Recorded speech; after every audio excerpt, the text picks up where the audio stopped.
আমরা দেখলাম যে সরকার খুব স্পষ্টভাবে বলেছেন যে জাতীয় নির্বাচন এবং গণভোট একদিনেই হবে।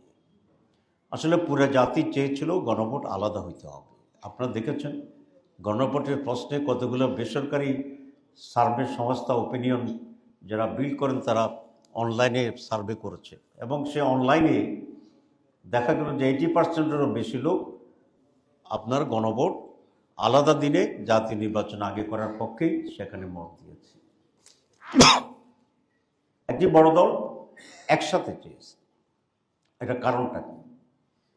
কারণ হচ্ছে এই বিগত কতগুলো বিশ্ববিদ্যালয় নির্বাচনে আপনারা দেখেছেন যে ছাত্রদের, যুবকদের বা ছাত্রছাত্রীদের মত একটি দলের বিপক্ষে গেছে। কার পক্ষে গেছে সেটা আমি বলতে চাই না, কিন্তু একটি দলের বিপক্ষে গিয়েছে।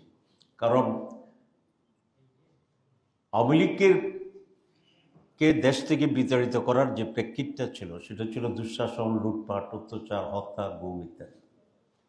আওয়ামী লীগ বিতরণের পরে যে 13 মাস 14 মাস ক্রান্ত হয়েছে, সেখানে এলাকায় এলাকায়, গ্রামে গ্রামে আরেকটি দলের লোকদের, কর্মীদের যে আচরণ মানুষ দেখেছে, সেই আচরণে মানুষ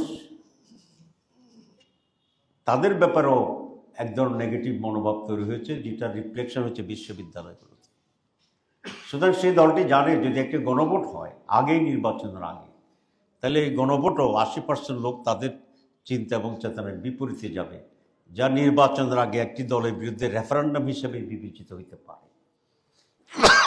সে আশঙ্কা থেকে তারা বলছে যে গণভোট আগে হলে জীবনেও মানবে না, মানে তো শক্ত কথা। তো কিন্তু সরকার তাদের এই দাবির প্রতিও নতি স্বীকার করে গণভোট এবং জাতীয় ভোটকে একই দিনেই করার ব্যাপারে সিদ্ধান্ত ঘোষণা করছে।